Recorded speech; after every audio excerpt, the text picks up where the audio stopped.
Hi, I'm Dr. Christy Sutton. Thank you for joining me today. Let's talk about the important subject of metabolic health. So first, the disclaimer, this is for educational purposes only and is not intended to diagnose, treat, or prevent disease. So people often ask me the question of, do I think that metabolic health and the obesity epidemic that we're in the midst of is environmental or genetic? And for me, the answer is quite simple, is that it's environmental. There are certainly genes that I will discuss within the next hour that can contribute to obesity and metabolic issues, type diabetes, etc. Having said that, it's very obvious based on the data and a lot of the research that it's genetic. So where I want to start with that information is, of course, I want to circle back around to this study that I've talked about before, because I think it paints a really good picture as to why and how obesity is not just genetic, and it is often environmental. And in the case of this study, it's based on the environment of the mother, and the mother's health ultimately determined if her offspring would be obese and healthy or not. And so in this specific study, they took these brown agouti mice, which agouti mice are typically brown when they're healthy and not obese. And what they did was they gave these pregnant brown mice, they exposed them to BPA, which is a ubiquitous chemical toxin in our environment that's common in plastics and whatnot. And they exposed all of these pregnant mice to this BPA because BPA, it's a toxic chemical, but it also disrupts methylation, which is an important pathway for turning genes on and off and for detox. And it's just a key part of our health. And then in half of the mice that they exposed all of them to this toxic BPA, and then they gave some of the mice that were pregnant while being exposed to BPA, they gave some of them nutrients that could help to support their methylation, like B9, B12, betaine, choline. And then the other half, they exposed them just to BPA and didn't give them anything to help support that methylation pathway. And the reason that they wanted to support the methylation pathway is because the BPA disrupts that methylation pathway that's key for turning genes on and off. And a lot of people think of methylation and homocysteine, and that's all true. But as this result shows us, is that it's not just about homocysteine and cardiovascular health. It's about ultimately the health of one's life for the rest of their life. And so the mice that were not given the BPA, they grew up to be obese, more likely to have diabetes, more likely to have cancer. And then the mice that were given the BPA and given the B vitamins and the choline and the methylation support, they were still exposed to the toxin, but they did not grow up to be obese and have cancer and diabetes. They may have had other health problems that we were not aware of, but they at least appeared to be healthy, which in and of itself is a valuable piece of information and meaningful. So if I was to tell you, potentially a child that's obese today is a result of the maternal health and nutritional health of their mother, 10 years ago, then for a lot of people that would be shocking. But this study shows that that's not shocking, and that your metabolic health, your weight, is your risk for cancer. It starts the day you're conceived, whether we want to acknowledge it or not. And so if we want to just keep digging in and looking at the data, and is this obesity epidemic environmental or genetic? Well, it's definitely not genetic, because our genes have not changed that much since 1850. And really they started measuring the obesity more in 1970, but the obesity levels have dramatically risen just in the last 75, 80 years. Our sugar intake has also dramatically risen. High fructose corn syrup, that wasn't even a thing before the 1970s, and it's really skyrocketed. And high fructose corn syrup, of course, is extremely bad for you, very high sugar content, toxic, and it's in, so many things. It's in, of course, sodas, and it's just a way to cheaply make processed foods sweet. So, I don't think this is I don't think this is a surprise to people to see this, but it's just more support that this is not a genetic issue here. Genes haven't changed that much, but the obesity has. And if we look at it by the United States, state by state, since even just 1990, we've had a dramatic increase in obesity, and the projections are that it's going to even get worse, particularly in some of the deep South states that are known for their poor food choices and sedentary lifestyles. So it's not genetic, it's environmental. Genes do play a role in one's health. I'm not saying they don't. I just think that we need to, if we're going to focus on that, we're kind of missing 99.9% of the population and what their real problem is. And while there's a lot of people out there that maybe want to say, oh, it's genetic, I've tried everything, and, just give me a shot and let me move on. The real path to health is a very humbling, persistent day-to-day path of making the right food choices, exercising,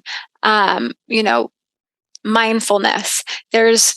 It's not a surprise that if you look at the blue zones in the world, which are the parts of the world where you have a large number of people that are centenarians, which are people over 100 years old, those people, they're eating a relatively clean diet.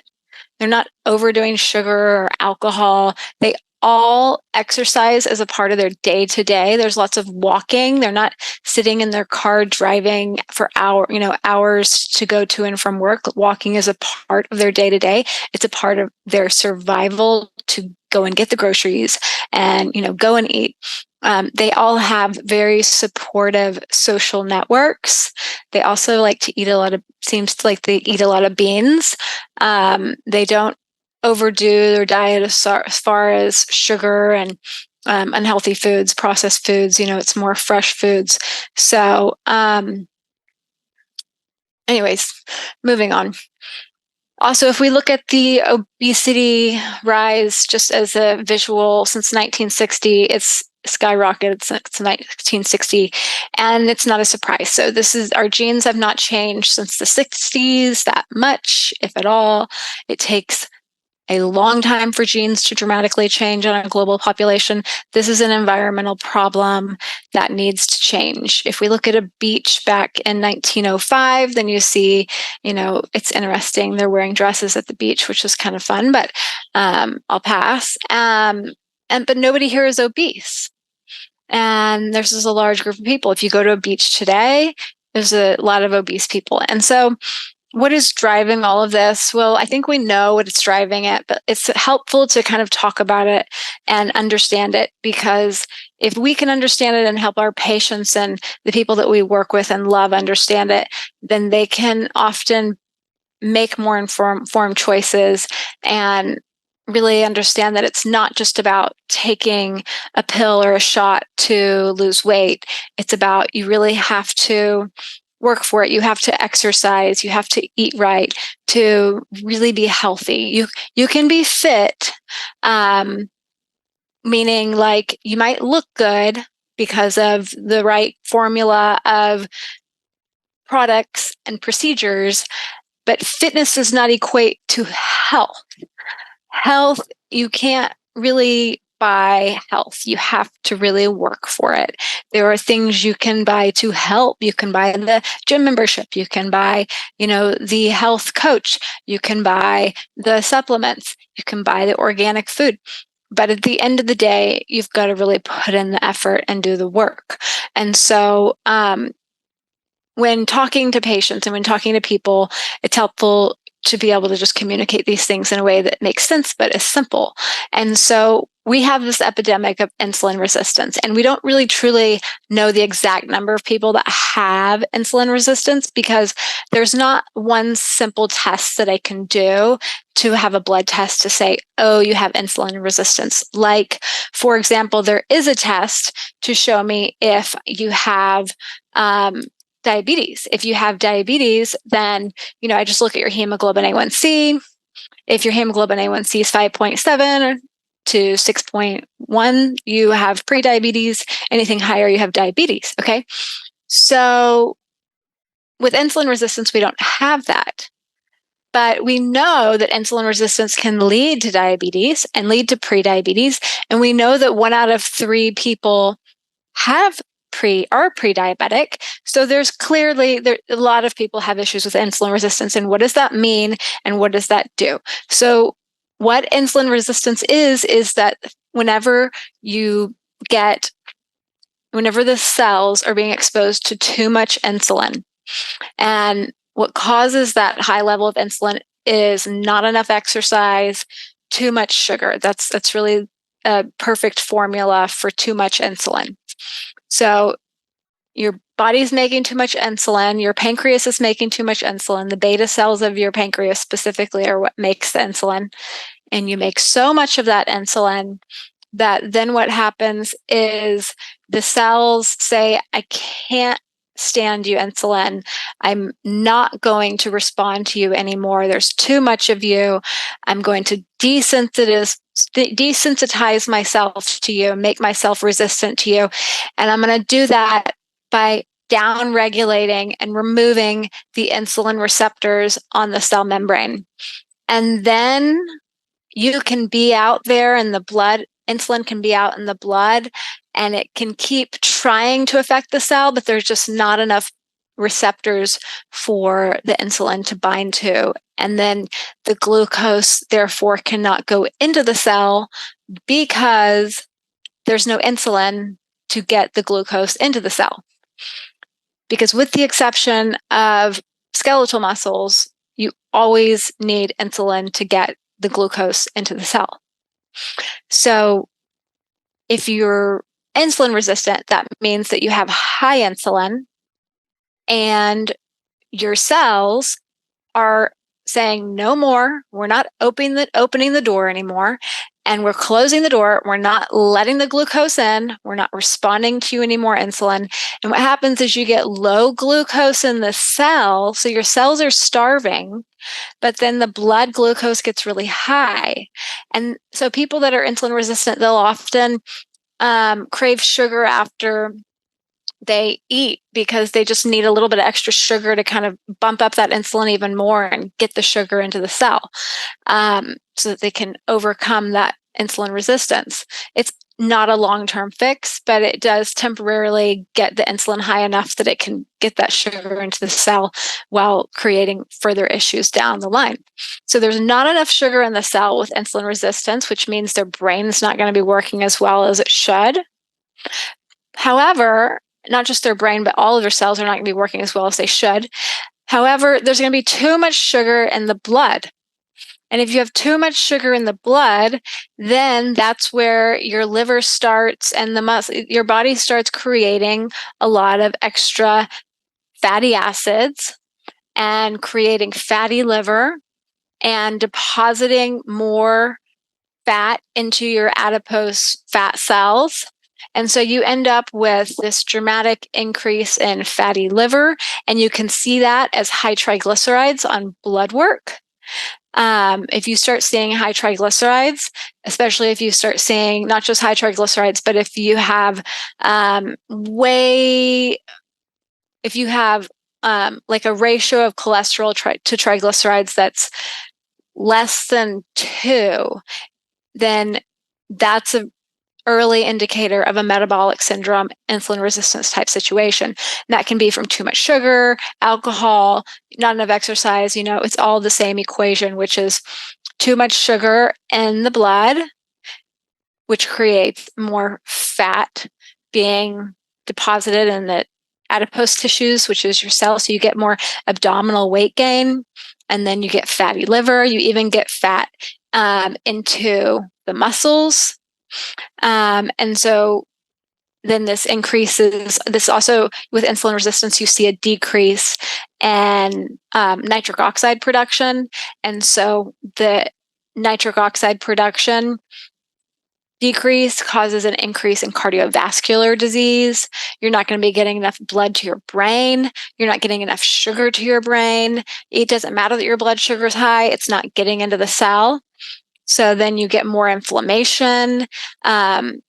Your whole body is not working as well. Your muscles are not working as well. Now you're dealing with a situation where you're more likely to have lower sex hormone binding globulin, and then more androgens like testosterone, DHEA. DHEA. So for females, increased risk for PCOS. So infertility, there's a lot of different things that can happen here. But insulin resistance, blood sugar, metabolic issues, this is driving a lot of what we're seeing in the world today, whether it's not just diabetes, but also, if you do have diabetes and high blood sugar and insulin resistance, you're much more likely to get cancer and fatty liver and cardiovascular disease, hormonal problems, infertility, kidney issues. It's just, if you really want to destroy your health very quickly, high blood sugar, insulin resistance is a great way to do that. So this varies different. This is a different situation than a type 1 diabetic type issue. With a type 1 diabetic issue, they have, before getting diagnosed, they have very high blood sugar just because their body's not making enough insulin, because their immune system has destroyed the insulin producing cells. And the type 1 diabetes is very common with people that have the celiac gene. And it certainly is an autoimmune disease that is driven largely by environmental factors, although there are some genetic issues. But with type 1 diabetes, their immune system is destroying the insulin producing cells, and then they don't make enough insulin, and then they get really high blood sugar because they can't get the sugar into the cells because there's not enough insulin. And that causes ultimately dangerously high levels of blood sugar until they get diagnosed. So once they get diagnosed, then they are put on insulin, and that gets their blood sugar down. But as long as there's not enough healthy insulin producing cells of the pancreas, then it's going to be hard to, you're going to have to take insulin, or else it can be deadly. So then it's not just insulin resistance that, a lot of people have, but metabolic syndrome. So, what is metabolic syndrome? It's a term people like to kind of throw around, but, and it's very analogous. It's kind of in this same group of problems as insulin resistance. So just different name, basically. But so technically what metabolic syndrome is it's a syndrome which includes high blood pressure, high blood sugar, excess body fat around the waist, abnormal cholesterol, and the syndrome increases a person's risk for a heart attack and a stroke. The symptoms can be fatigue, muscle pain, weakness, headaches, nausea, vomiting, low appetite, large waistline. You can see high triglycerides on blood work, low HDL, high blood sugar, high blood pressure. And basically, at this point in time, if you go to a doctor's office and you have a couple of these different, if you check a couple of these different boxes, whether it's high bad cholesterol, LDL, low good cholesterol, high triglycerides, high blood sugar, metabolic syndrome is check that box. The problem's the same. And, the problem is the same. Too much exercise, not enough exercise, too much sugar, too much low quality food, processed food, just poor diet, not enough exercise. This is really poor nutrition compounded by all of these extra toxins and stressors that, our bodies are having to deal with. And it creates diabetes, hypertension, overweight, atherosclerosis. And so this is an epidemic that we're in the middle of. Now, what are we going to do about this? Well, we're going to learn a bit more and get some more tools in our tool bag. So let's talk about how the gut microbiome changes your weight and blood sugar regulation. And it's, there's been some interesting studies done where they actually, in this study, which they did in 2019, they took these mice and they did a fecal transplant where they took a stool from a non-obese, non-diabetic mouse, and they gave it to an obese diabetic mouse. And the obese diabetic mouse that received the stool from the non-obese, non-diabetic mouse, it lost weight, the diabetes got better, and you can see that on some of these graphs. There have been studies that did the opposite, where they took a non-obese, non-diabetic mouse, and they gave it stool from an obese diabetic mouse, and it did this. It made the non-obese mouse have diabetes and obese, at least temporarily. And then, so in this study, if we look at the graphs here on the left, they're looking at the fasting blood glucose, so just fasting, and in the control group didn't get a stool transplant. And then the green group, there was a group that had type 2 diabetes, and then the red group, they also had type 2 diabetes, but they got the stool transplant, and they had much lower fasting blood glucose. Not as low as the control group, but with time, it got lower and lower, and they measured it up to 8 weeks. Now, my understanding is that if you, at a certain point, the benefit of that stool transplant often reverses, because ultimately the microbiome goes back to more or less what it was before. And maybe that's because of diet. Maybe that's because of genes.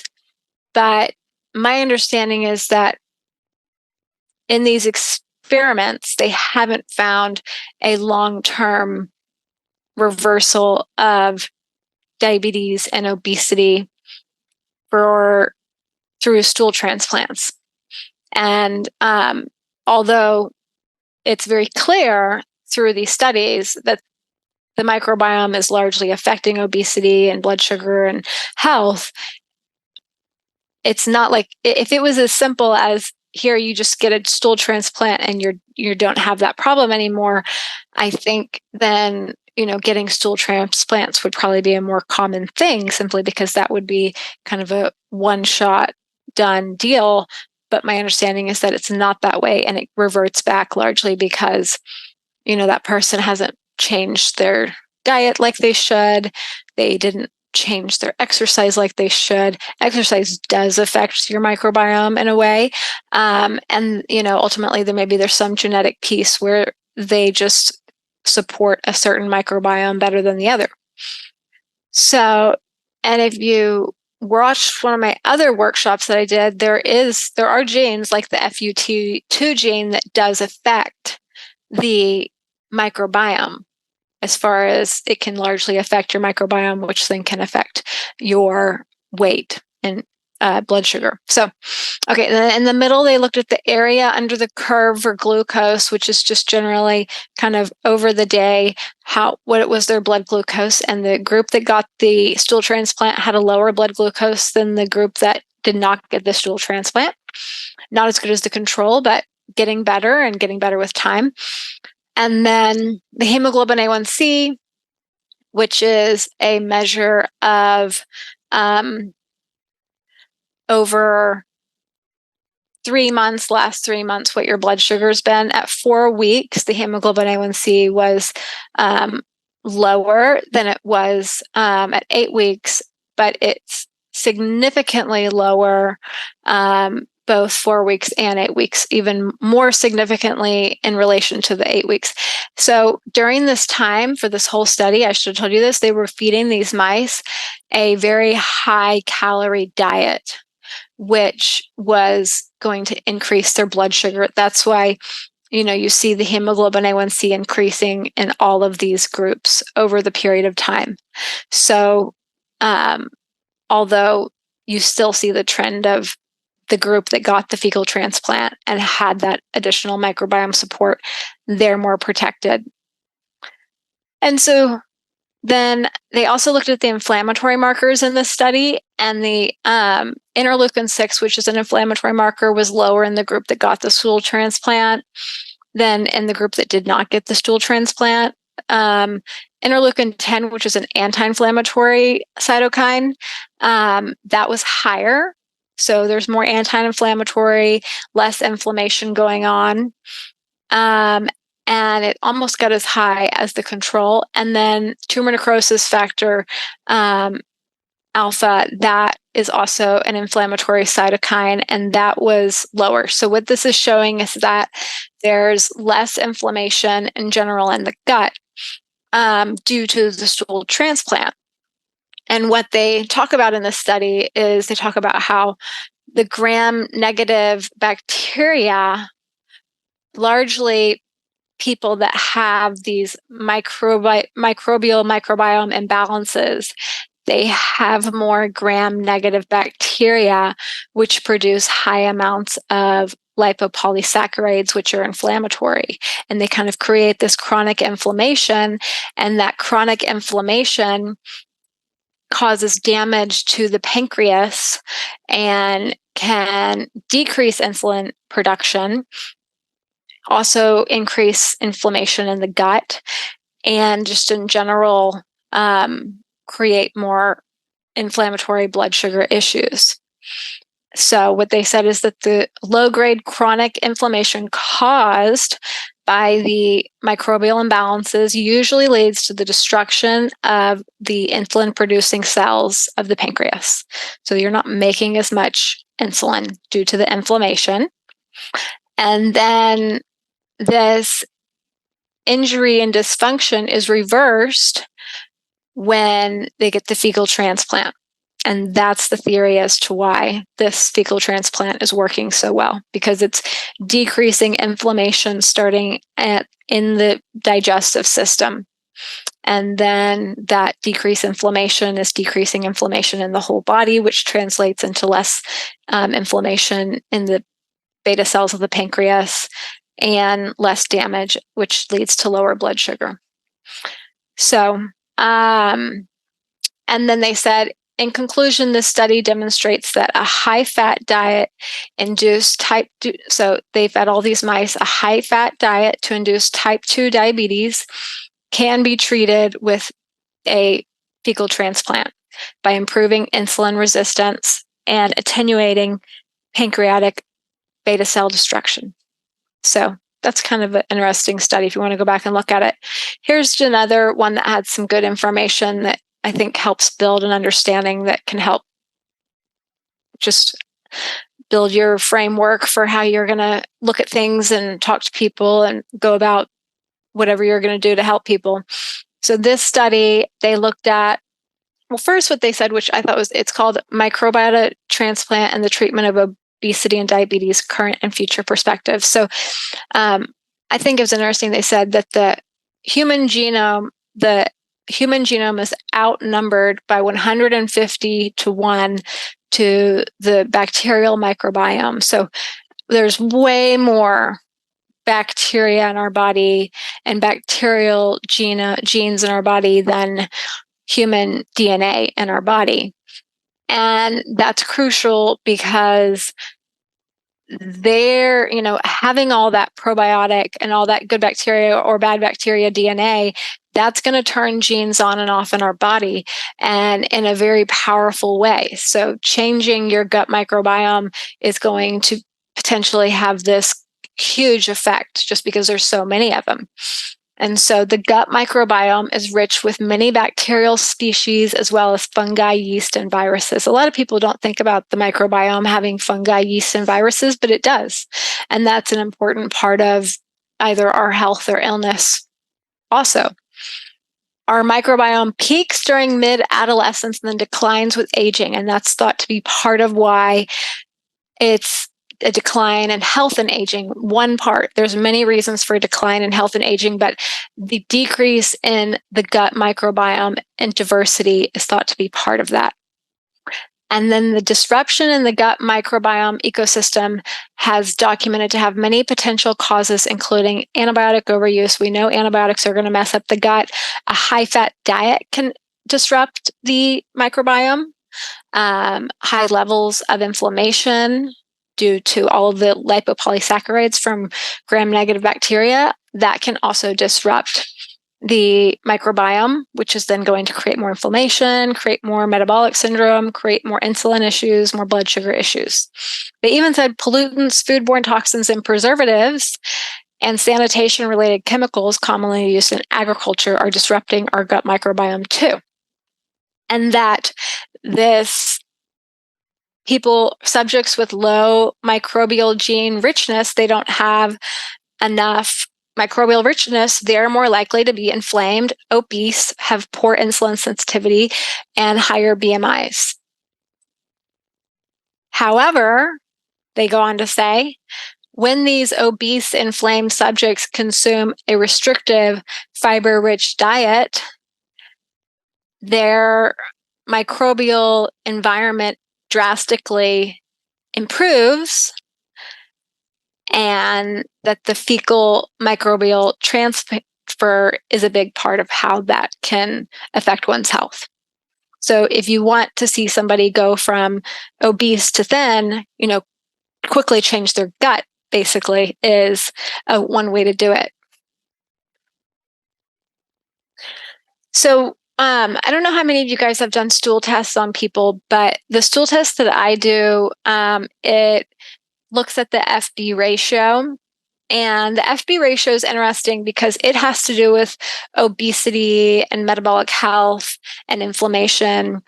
And so what the research shows is that if you have a high number of a specific type of bacteria that are firmicutes and a low number of bacteroids, then that gives you a high FB ratio. And that's associated with an increased risk of having obesity and a lower, whereas a lower FB ratio, because you have low firmicutes and high bacteroids, is linked to an increased risk for inflammatory bowel disease. So if you have lots of these firmicutes, you're more likely to be obese. And if you have lots of the bacteroids, you're more likely to have inflammatory bowel disease, but less likely to be obese. And so I'll show you some stool tests in a second that kind of explain what I'm talking about. But first, before we do that, let's talk about what are some of the things that can affect the FB ratio. And so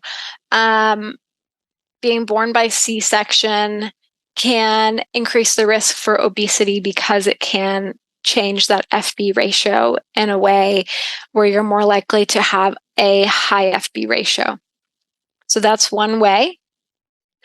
And then what they said is that basically by the age of 3 or 4, the gut microbiome is really very, for the most part, it's kind of set up. It's stable. And the composition is pretty much, it is what it is. Now, it can be modified through antibiotics or probiotics or diet, but up to the age of 3 or 4, like at the age of 3 or 4, it is very much kind of set in what it is. So what that tells you is that you really need to make sure that kids up to the age of 3 and 4, if you don't want them to be obese, which is unfortunately, a rising epidemic, make sure those kids are getting a lot of fiber, good probiotics. Don't give them a lot of sugars to feed the bad bacteria. Up to the age of 3 or 4 is a really critical period of time. Because you really want them to have a healthy ratio, ideally not too low, ideally not too high, but you want them to have a healthy ratio, that FB ratio, which will just promote decreased risk for obesity. and it's stable up to that point. And then they say that chronic alcohol consumption causes microbial dysbiosis, and it reduces the number of bacteroids, which will increase that FB ratio. So alcohol, C-sections, low fiber diet, all of those things can increase the risk for a high FB ratio.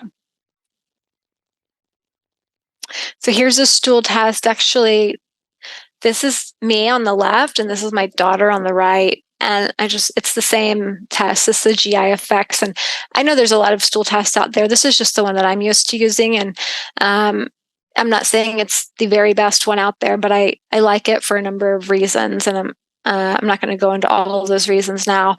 But in this section of it, they're breaking out the Bacteroides and the Firmicutes. And then at the very bottom, they have that FB ratio. And I'm very low. I do have inflammatory bowel disease, and I have Crohn's, and I am a thin person. And so I just think that, it's kind of interesting to look at that in that window. Now, my daughter, she's also very thin. She's also only 9. However, I did this a number of years ago, so I should probably redo it and see what she's like now. It's on the list of things to do. But she's also a low FB ratio. And she, she's always been really pretty good about eating a high fiber diet. She really likes salad and fruits and veggies. And she does eat a fair amount of fat and protein. And so, but I just thought it was interesting. We have a lot of differences, but similarities. And so one thing I would like to do, and unfortunately, it's hard to do this. You guys know I look at a lot of genes.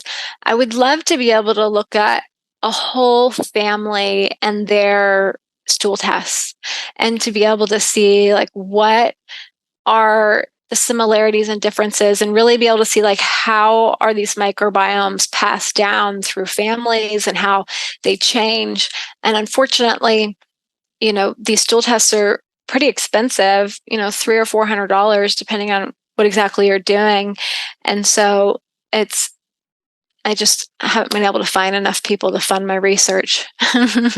But I think that would be a really cool thing, and to be able to really look at a lot of these within a family, because there's differences, but there's similarities too. I don't have really hardly any of these Akkermansia municiphilia. My daughter has tons of them. And, that's an interesting bacteria, because I'll talk about it in this slide. This is a study that looked at this specific bacteria. And this bacteria has been inversely associated with obesity, diabetes, inflammation, and metabolic disorders. So it's definitely pertinent to the conversation we're having today. So this specific bacteria, or supplementation, or increasing it through your diet, and I'll talk about how to increase it. But increasing this has been able to restore mucus thickness in obese and type 2 diabetes, where the gut mucosal membrane was disrupted by a high-fat diet.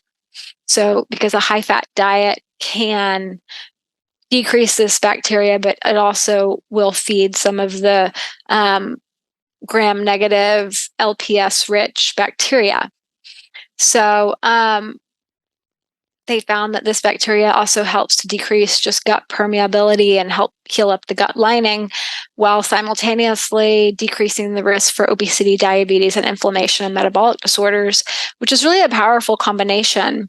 So ways that they went into as far as how to increase this bacteria is cranberry juice and Concord grape polyphenols. These polyphenols really seem to feed this bacteria. A high-fat diet and alcohol depleted this bacteria that you really want to have a lot of.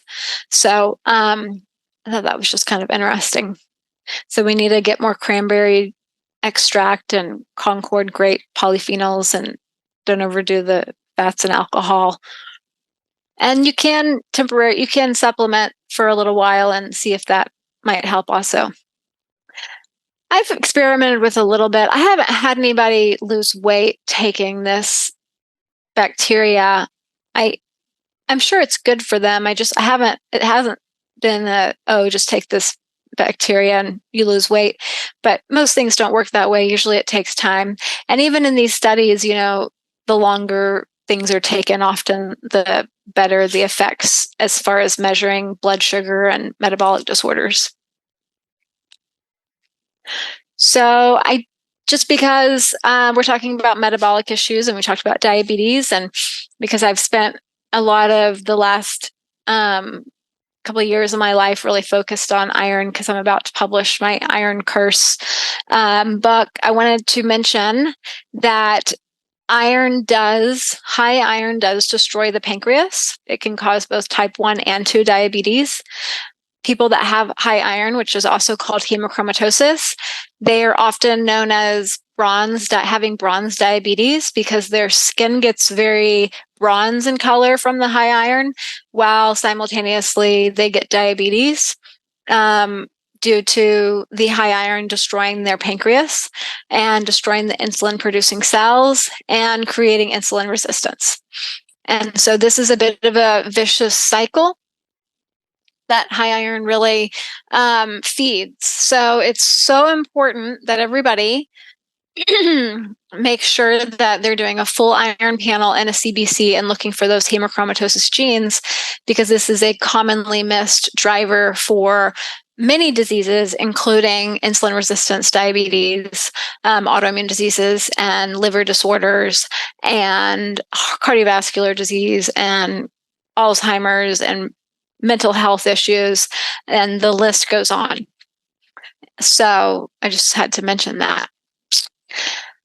So if we want to talk for a moment, I'm going to talk about the genes in a second, but first I want to talk for a moment about labs to consider running and understanding.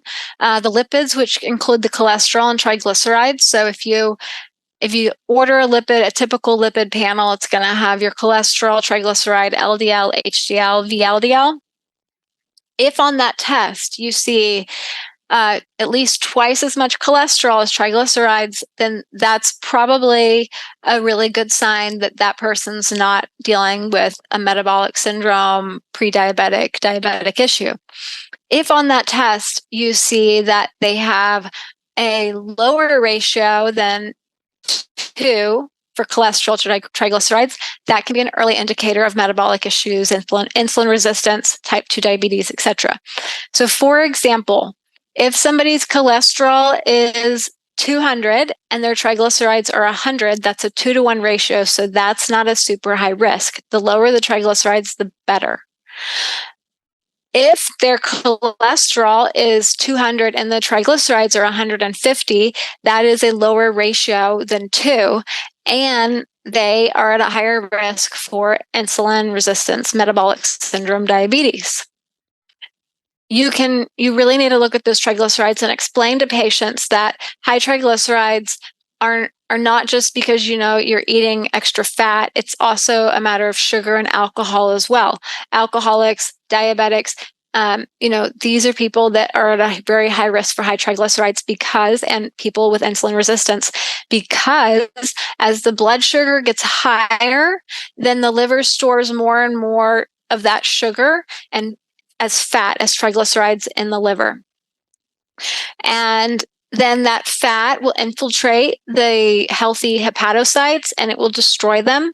And then you get fatty liver, which is a serious issue that 1 in 4 people have. So look at those triglycerides, talk to people about them, get them lower. There's many driving factors for high triglycerides. Low choline is a big driving factor. Too much alcohol, too much sugar. These are big driving factors, not enough exercise. But you need to look at them and talk to people about them. Fasting glucose is a snapshot. The comprehensive metabolic panel has the fasting glucose. That's a snapshot. It's an important snapshot, but it is a snapshot. If somebody has a high fasting glucose, then they may not have a high hemoglobin A1C, but that could be the early indicator that there are problems with their blood sugar. You should not have a high fasting glucose. Even if somebody's hemoglobin A1C is normal, you should not have a high fasting glucose. That is a sign that your glucose is too high and you probably are dealing with an issue of early pre-diabetic metabolic syndrome type issues. Now, the hemoglobin A1C is more specific because that gives you the last 3 months of blood sugar, and the last 3 months of blood sugar is a better indicator. That's why we use it for diagnosing prediabetes and diabetes.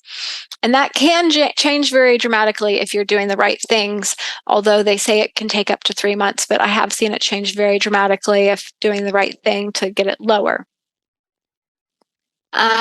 The C-peptide is kind of like the hemoglobin A1C, but it's for insulin. It's looking at the last 3 months or so of insulin.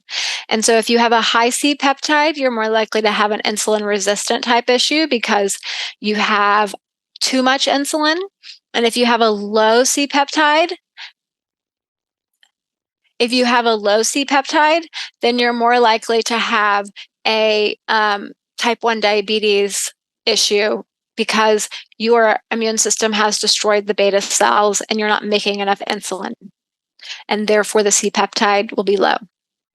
The fasting insulin is a snapshot. It's like the analogy of the fasting glucose. Oh, I just realized I wrote fading glucose, but it's actually fasting glucose. So the fasting insulin is a snapshot. So it's looking at what is the insulin in the morning. And if that's too high, that's an indicator of metabolic syndrome, insulin resistance, diabetes, type 2 diabetes. If that's low, that's an indicator of type 1 diabetes. Thyroid issues. Thyroid is key also for your metabolism. So we need to look at that closely as well. Cortisol, high cortisol, not just is driven by stress, but it also causes stress to the body in a way. And cortisol, whether it's from stress or steroids, it can and does increase one's blood sugar. And that's why, people that have Cushing's disease tend to be more likely to have blood sugar issues. Diabetes is a common symptom of Cushing's. My husband has Cushing's because he has a ACTH tumor in his pituitary gland, and he has never had blood sugar. He has almost low blood sugar, low fives, with very high cortisol. So, as soon as somebody tells you this is the rule, you have to be willing to say, okay, well, there's an exception to the rule. And sometimes it's helpful to hear about those things so we don't get so rigid in our beliefs and what we're looking for. It's as much an art as it is a science, this whole diagnostic stuff. So got to be willing to mix colors and paint free flow sometimes. Stool test is another test you can look at. The stool test, like what I showed, is a consideration. Doesn't have to be. It's not the top of the list. It's something you're more likely to have to pay for. People don't love to do stool tests for a number of reasons, but they are valuable and clinical. I'm not a fan of the Viome test. I sometimes have patients bring in those reports, and I just kind of feel like they wasted their money. I just don't think it gives you good clinical data, and I'm not a big fan. I do like a good stool test that gives you the FB ratio, calprotectin, inflammatory markers. That's infections, that type of stuff. I think there's great value in that. Viome to me is, I'd rather them put their money elsewhere. And then of course I included, you need to get the full iron panel and CBC because high iron can destroy the liver and pancreas, causing insulin resistance and diabetes. Sorry for all the typos. I've really done good on those today. Okay, so here's a couple genes that I just wanted to briefly discuss. So this TCF7L2, if you have the risk allele for that gene, you're more likely to have type 2 diabetes.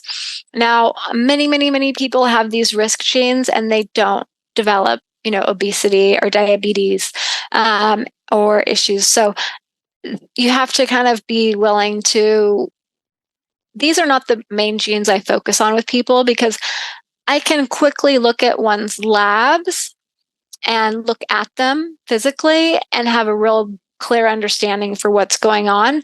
The genes, I don't find these to be the most helpful to look at, but it's worth learning about and understanding. And maybe I'm just not giving them the credit they do, but let's talk about them for a second. So the FTO gene, it increases the risk for obesity and type 2 diabetes.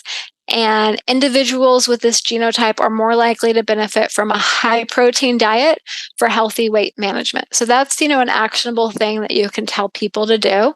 And, just eating more protein to decrease your weight for people that have one or more of these genes.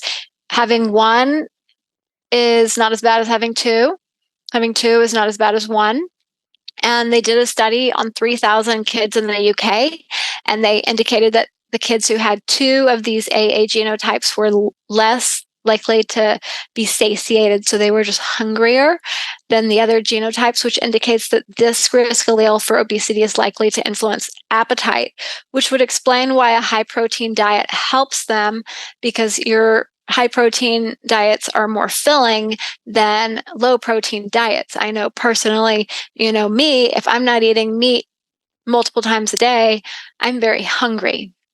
And so you don't have to eat meat to get protein, but there is ounce for ounce more of a complete protein in meat than an ounce for ounce a grain or a bean.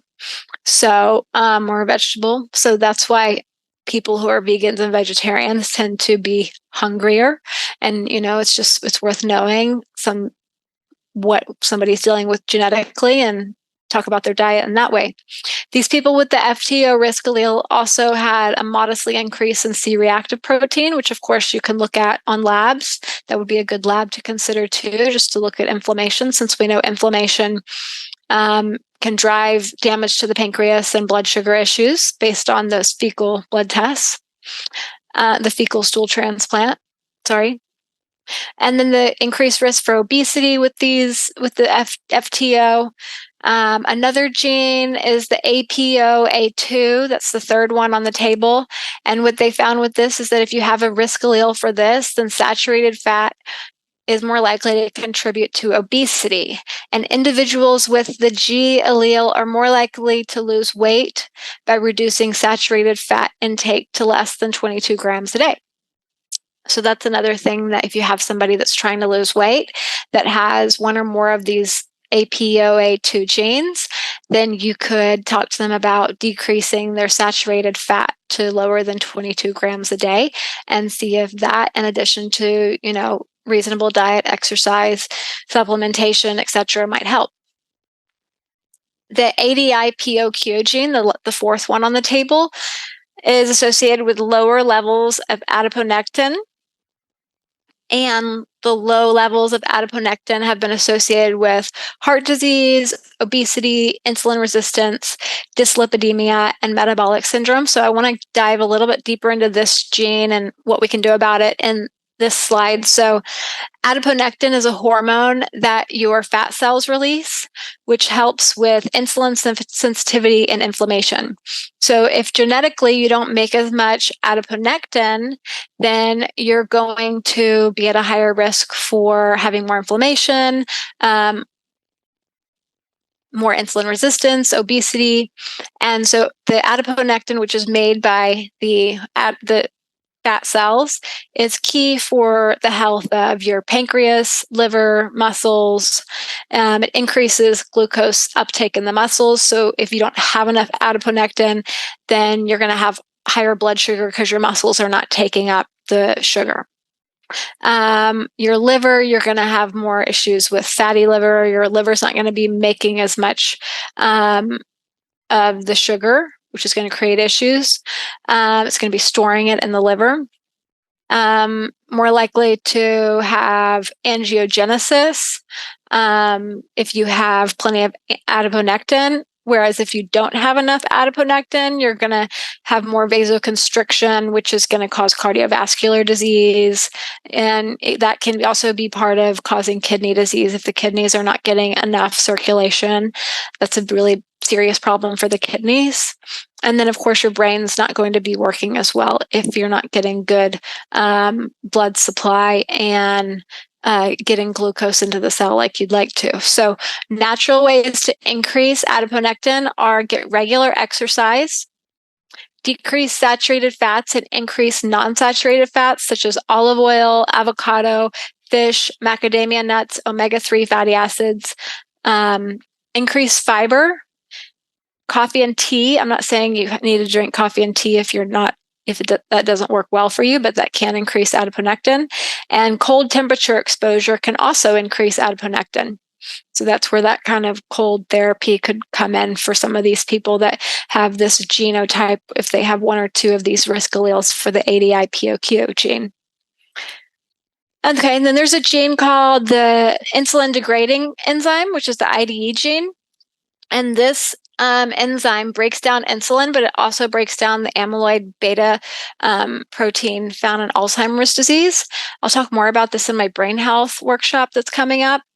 But basically, the insulin degrading enzyme is certainly important because if you have this gene, then you make less. If you have a risk allele for this gene, then you make less of this enzyme. And if you make less of this enzyme, then you're going to have less enzyme to go around to both break down the insulin, which can increase one's risk for insulin resistance, but also you're going to have less of this enzyme to break down those beta amyloid proteins. And that means that if you have this gene, you're more likely to have issues with if you eat sugar and you have high insulin, then that can really create more of an issue because you don't have enough of that enzyme to go around to break down the Alzheimer's proteins and to break down the insulin. And it can just, be that additional thing to add to your list of problems. So for these people, I recommend certainly everybody, not everybody, but a large number of people, intermittent fasting can be very good for them. For these people, I think it's really maybe a little bit of a higher priority because if you do fasting, then that does allow if you do intermittent fasting, that does allow the insulin levels to go down. And if the insulin levels go down, then you're going to have more of this insulin degrading enzyme to go around to not just break down the insulin, but also break down the amyloid beta proteins. So we'll talk more about all this important stuff in the upcoming Brain One. So some nutritional, I'm going to try to speed through here and get this done, but there's really important info, so bear with me. Nutritional support to consider is fiber, fenugreek, cinnamon, alpha-lipoic acid, gymnema.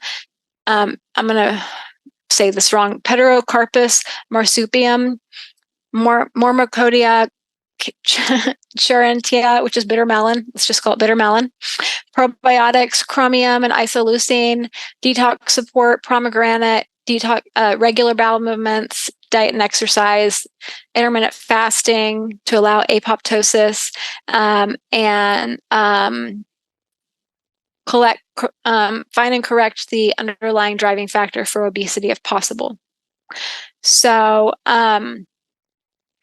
the role of fenugreek, here's a study that I want to give you a handful of studies that give you research to support the laundry list of nutrients I just told you that can help to correct metabolic syndrome and support normal blood sugar and weight loss. Because what I found is, if you can familiarize yourself with some of this research and in some cases print it out and give it to patients, then they are often more compliant because they understand what and why they're doing what you're recommending.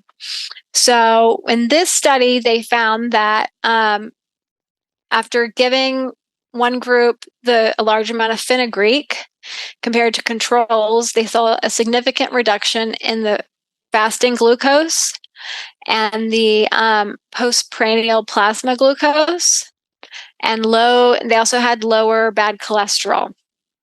And then they had a slight increase in insulin, and that they observed that the group that got the fenugreek had 4.2 times less, were 4.2 less likely to get diabetes. So that's significant.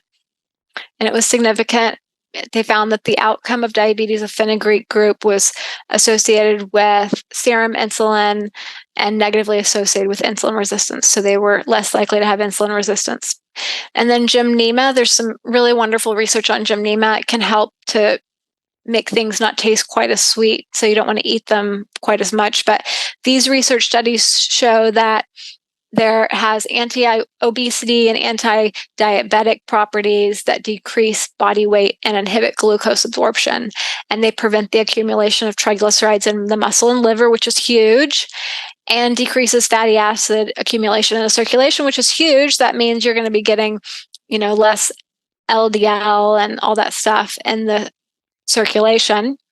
They found that it decreased the body weight, body mass index, and lowered VLDL, bad cholesterol, and decreased metabolic syndrome without changing insulin secretion and insulin sensitivity. So it appears to work by decreasing glucose absorption in the gut, which is a really wonderful way that's a way to work around lowering blood sugar without affecting the pancreas, it's cool to be able to do multiple different things at once as far as the nutrients go, and because not everybody's going to respond to one thing. So if you have a lot of different ways to work around it, then you're more likely to get around that problem.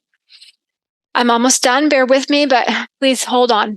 So this is about bitter melon. There's lots of really strong research for bitter melon. Not only is it a wonderful antioxidant that has been shown to protect the liver from eating too much sugar.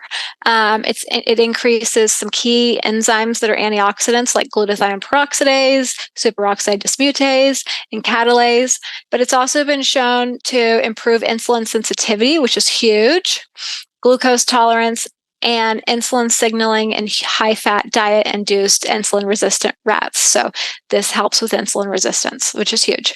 And it's also maintained the normal glucose concentrations in chronic sucrose-loaded rats. What is a chronic sucrose-loaded rat? Well, think of a child that's drinking a soda or an adult that's drinking a soda. That's a lot of sucrose that they're loading their body with, unless it's high fructose corn syrup, and then it's fructose. But that's a lot of sugar, and the bitter melon has been shown to be helpful with that. I'm almost done. Bear with me. And then the Heterocarpus marsupium for the treatment of diabetes and other disorders. This study showed that a significant research of anti-diabetic activity and other medicinal properties was shown with bioactive compounds isolated from the plant. And they said, this is why this drives me crazy, that this research will provide leads for discovery of new drugs for the management of many disorders with minimal side effects. I can't stand it. So basically what they're saying is that we're going to, this is what they do. They go and they find things that Mother Nature has created that work to lower blood sugar. And then they say, well, we can't patent that and sell that. So we'll find, but we know that it works and it has minimal side effects. So we're just going to create a version of that as similar as possible, a chemical. We're going to figure out how to manufacture a chemical that's very similar, that won't work exactly the same and maybe have more side effects than that, but definitely cost more because it's patented. And then we'll, anyways, so there are a lot of things in nature that work very well, and a lot of pharmaceuticals are based off of them, but you cannot patent a naturally occurring compound to sell it as a pharmaceutical company. And so they go and they find these compounds and they make things based off of them, which often have more side effects and cost exponentially more. That's my point I'm trying to make. I'll move on. My last slide, and then I'm done. I have one more, don't leave, is I want to talk about alpha lipoic acid, because alpha lipoic acid works really well for diabetic neuropathy, which is a very serious issue. And, people that have diabetes are more likely to have diabetic neuropathy, and diabetic neuropathy, not only is it painful, but they're more likely to fall and really seriously hurt themselves. So alpha lipoic acid is a wonderful antioxidant that also helps with glucose and lipid metabolism. and it decreases inflammation, and it can also help lower iron, which can be good if somebody has high iron, but if somebody has low iron, you need to be mindful of that and not give it to them while they're taking their iron. So that's it for me today. Please keep in touch. Here's my social media stuff if you're interested. I have my upcoming book, The Iron Curse, coming out soon. And then my first book right here on the right is this genetic testing, defining your path to a personalized health plan. I look forward to seeing you at the next workshop. Have a wonderful day.